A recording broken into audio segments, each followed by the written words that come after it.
Como conciliar o uso de OKRs e gestão de projetos numa organização?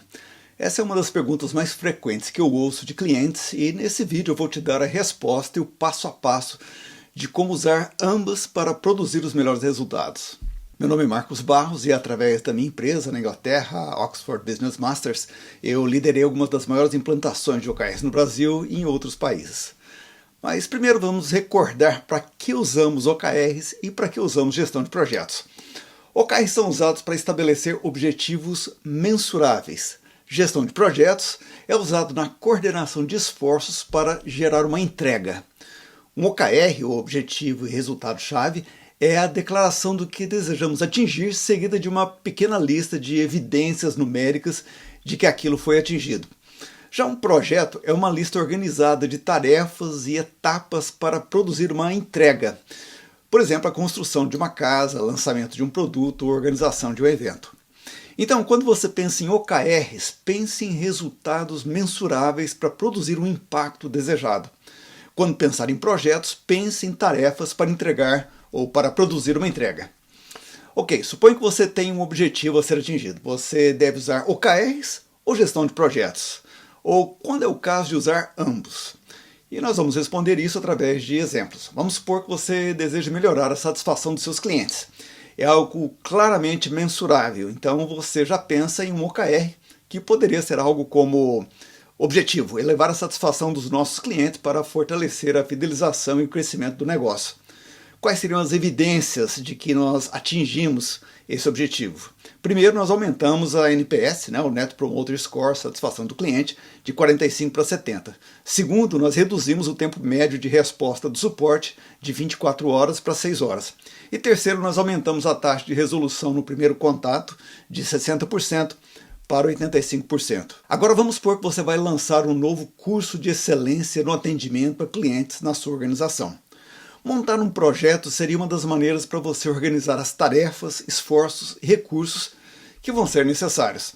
A primeira coisa que notamos nesse projeto é que o projeto é um plano, já o OKR não é. O OKR é apenas um GPS, um Waze, para saber se você está indo na direção correta. Note também que o projeto é algo bem mais complexo do que o OKR, contendo lista de stakeholders, escopo, estrutura analítica, fases, dependências, recursos necessários e tudo mais. O acompanhamento do projeto também é mais complexo. Mas voltando ao OKR, para os KRs progredirem, você precisa de tarefas e de esforços. No nosso OKR exemplo, para aumentar a satisfação dos clientes, você vai precisar fazer algo. Importante, o OKR geralmente não te diz o que você vai ter que fazer, ou seja, ele não é o plano, você vai construir os planos para cada KR separadamente. E aí você pode usar a metodologia que quiser, como lista de tarefas, Kanban, Scrum, e uma das opções é usar gestão de projetos. Então nesse nosso exemplo podemos usar os dois. O OKR me diz o que eu quero atingir e quais vão ser as evidências de que realmente atingi aquilo que eu queria. E o projeto organiza as tarefas e recursos necessários para que isso aconteça. Uma vez que eu criei o OKR, eu preciso construir planos debaixo de cada KR. Vamos supor então que para aumentar o NPS de 45 para 70, que é o KR1, o meu plano vai ser criado através do projeto de treinamento e atendimento ao cliente que eu acabei de mostrar. Então eu conecto o projeto a esse KR. Já para o KR2, reduzir o tempo médio de resposta do suporte, o meu plano vai ser apenas expandir o número de pessoas no time. E talvez não valha a pena construir um projeto para isso, porque é algo relativamente simples para se construir um projeto, para justificar a construção de um projeto. Então, resumindo até aqui, primeiro, o OKR não é o plano, mas o OKR precisa de ter planos para que haja progresso. Segundo, gestão de projetos é uma das maneiras de se criar um plano.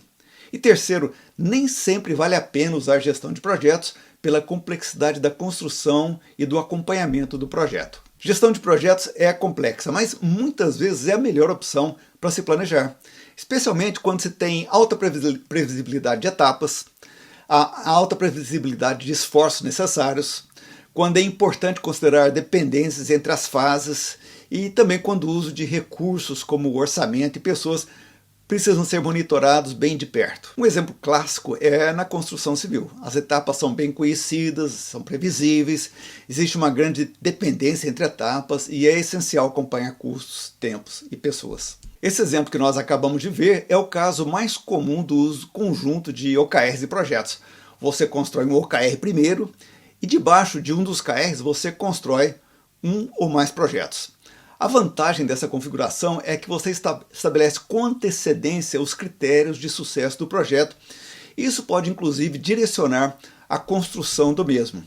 Logicamente, isso pode ser feito sem o uso de OKR, se você estabelecer no projeto quais são os critérios de sucesso do mesmo, usando, por exemplo, KPIs. Mas se você já usa OKRs, construir o OKR e ligar a ele o projeto tem a vantagem de criar um foco especial nos resultados desejados. Agora vamos ver um outro exemplo. Uma tendência crescente é a construção do planejamento estratégico usando OKRs. E nesse caso, os OKRs vão ter periodicidade de vários anos, geralmente 3 ou 4 anos. Uma possibilidade é conectar projetos de longo prazo a esses OKRs se os projetos contribuem para o avanço daqueles OKRs. Vamos supor que a sua organização tem um planejamento estratégico com OKRs para 4 anos, que são traduzidos em OKRs para as prioridades em um ano, que por sua vez são traduzidos em OKRs para um trimestre. A pergunta é, como nós ligaríamos projetos a esses OKRs? A primeira coisa a considerar é que nem todo projeto precisa ser ligado ao planejamento estratégico ou a OKRs. Por exemplo, projetos que possuem objetivos operacionais, técnicos ou obrigatórios, onde a principal preocupação é a conclusão do prazo dentro do escopo e orçamento. Resumindo, projetos que não precisam de OKRs geralmente compartilham uma ou mais das seguintes características. Primeiro, foco na entrega técnica ou operacional, não no impacto de longo prazo. Segundo, obrigação regulatória ou de compliance, apenas precisa ser feito. Projetos internos sem grande impacto estratégico ou mudanças estruturais ou de infraestrutura sem um KPI estratégico associado. Então, quando você já tem OKRs e projetos, o melhor a fazer é conferir para cada OKR se existem projetos em andamento que contribuem com algum dos KRs. Se contribui, conecta os dois e convida o gestor do projeto como responsável por aquele KR. Se o projeto não contribui com nenhum OKR, continua fazendo a gestão dele sem se preocupar em ligar os dois. Essa tentação de querer ligar tudo ao planejamento estratégico vem de metodologias como o BSC, onde tradicionalmente tentamos incluir todo tipo de plano e projeto ao planejamento estratégico. Com OKRs não é assim. OKRs são para gerar foco e fazer a gestão de prioridades. Portanto, querer colocar tudo debaixo de OKR trabalha contra o principal propósito que queremos atingir com OKRs, que é gerar foco em mudanças que são prioritárias. Quando você for criar um OKR para depois ligar a ele um projeto, leve em conta a previsão do tempo necessário para completar aquele projeto. Por exemplo, se é um projeto que vai durar mais de um ano, procure ligar ele a um OKR lá do topo, aqueles de 3 ou 4 anos. Se é um projeto mais curto, ligue ele a um OKR para um ano. E o caso menos provável é ligar um projeto mais curto para um OKR trimestral. Depois de um certo tempo usando OKRs, organizações começam a perceber que nem tudo precisa virar projeto. Muita coisa pode ser acompanhada através de OKRs. Aliás, isso é algo que eles têm em comum, é que ambos são usados para acompanhar a jornada do time na direção de um determinado alvo através de reuniões periódicas. Então existe um tipo de KR chamado milestone, que pode ser um pequeno projeto. Por exemplo, o KR realizamos uma pesquisa com os usuários para entender os principais pontos de dor. É uma entrega, mas talvez não precise de toda a metodologia de gestão de projetos para ser acompanhado. Nesse caso, eu sempre recomendo aos meus clientes que criem uma pequena tabela com etapas e percentuais, como se fosse um microprojeto. Por exemplo, para esse KR, essa tabela poderia ser algo como etapas de 1 a 5, planejamento da pesquisa, seleção de amostra, coleta de respostas, consolidação e análise de dados, relatório e apresentação dos resultados. E para cada etapa concluída, nós temos um percentual de atingimento acumulado. Então, quando nós concluímos o planejamento da pesquisa, nós podemos atualizar aquele KR como 20% concluído. Quando nós concluímos a seleção da amostra, nós atualizamos o KR com 40% e assim por diante até atingir 100%. Essa maneira de usar milestones em OKRs funciona como uma gestão de projetos ultra simplificada. Você constrói em minutos e o acompanhamento é super simples e direto. Novamente, o objetivo aqui não é descartar gestão de projetos. Mas quando temos casos simples como esse, onde nós não necessitamos de todo o aparato de projetos, o milestone com uma tabelinha de parametrização como essa pode ser uma boa ideia.